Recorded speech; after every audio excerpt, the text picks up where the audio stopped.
I'm going to be painting a simple forest landscape, and you'll be needing your two paintbrushes, a smaller one and then the bigger brush, and some water and some napkins and a canvas. You need 5 colors: black, white, blue, green, and yellow. You're going to be starting off grabbing the bigger brush, covering it in white on both sides and dipping in a little bit of blue.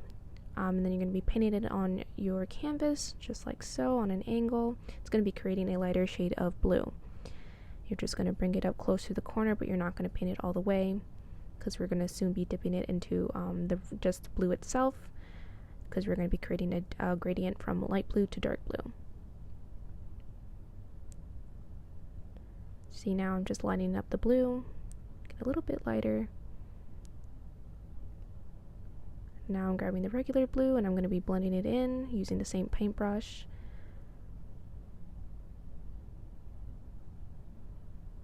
Now as for that corner, we're going to be grabbing a little bit of black just to darken it up, to create a darker shade of blue.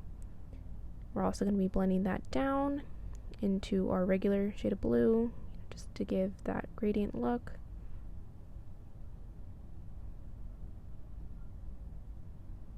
Add some more black, make it a little darker.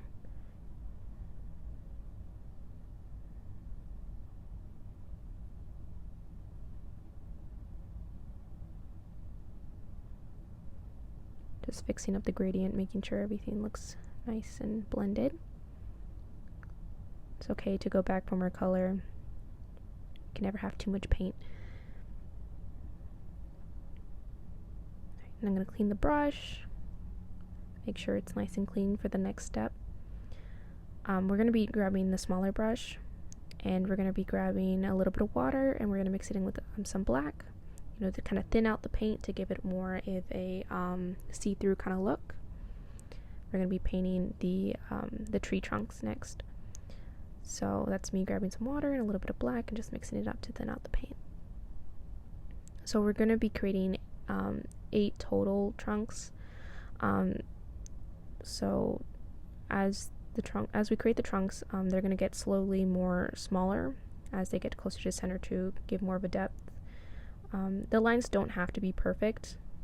It's okay if you make a mistake. It's mostly going to be covered. It's just there as a background for the trees. It's just going to give it more definition. But my trick for, to get more straighter lines is just to go for it. Don't hesitate, because, if you saw that other branch on the right, I hesitated a little bit, and that's why it's a little wonky. But it's okay, because trees aren't perfectly straight. So that is okay. So we're going to grab a little bit of green and then a little bit of black. We're going to mix it together to create a darker shade of green. This is going to be kind of our undertone. We're going to be dabbing it on to, first we're going to dab it on our paper towel, just to get a little of the extra paint off the paintbrush. And then we're going to be dabbing it onto our branches in kind of a zigzag kind of manner. As you can see me demonstrating right there, all the way to the bottom. We're just going to be doing that. Just give it the effect of our leaves. And then we're also going to be doing that with our lighter colors as well. So we're going to go in with our regular shade of green right now. Yep. We're going to mix it in with a little bit of the darker green to kind of give like a nice little medium, a little bit of a transition color. And then you can see that. That way you get like some depth in the thing. We're going to be going with the regular green and then the yellow at the end. So you see me mixing in the yellow with the green. I'm just going to be doing the same thing, just zigzagging it up.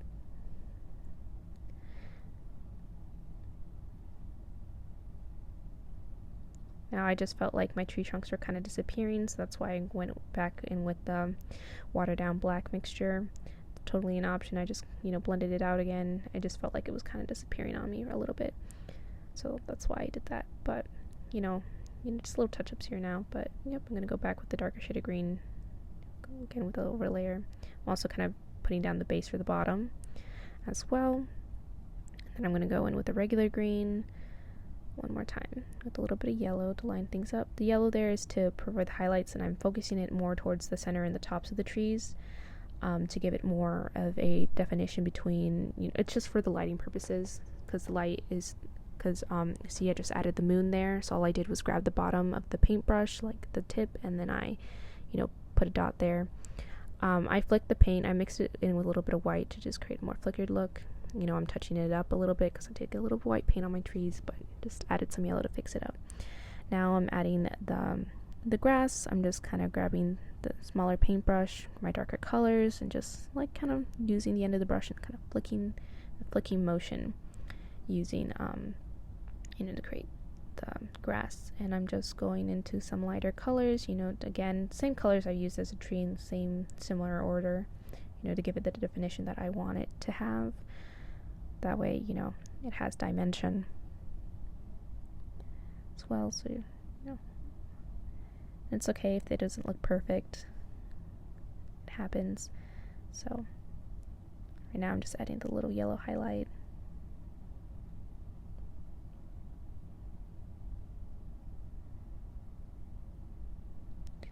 Now I'm adding some flowers. I'm just going to be grabbing the white and I'm just going to be dipping it, you know, just dabbing it across, just creating like my little pretend flowers, tiny petals. That's pretty much all that is. So those are my white little flowers. I'm mixing a little bit of blue because I wanted some blue flowers as well. They're very light blue, so you can't really see it from the angle that they're little tiny blue flowers as well, but that's okay.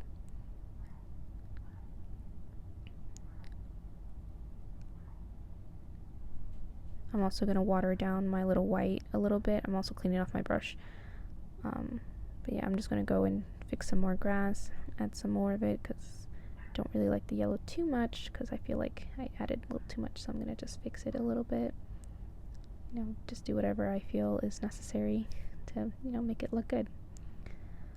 Still making sure I'm keeping some of the yellow on there, you know, to continue with the dimension thing because the blades are dark and then they're light towards the back. I'm mixing some, I'm cleaning my brush again. So I cleaned it again and I added some water to the white because my brush is wet. I'm just kind of dabbing it along the sky to create some clouds in a cloud shape. So typically like a flat bottom and like some curvy tops, bottom overlapping them to give some more detail to it. I'm pretty much just doing that all around the sky area.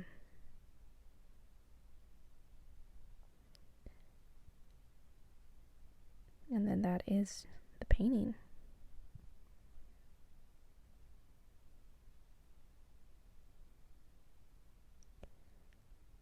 And then you're set. And then that's a close-up of it, and then you can hang it out in your house. In my case, I put it in a tiny dollhouse. But yeah, see, now it's really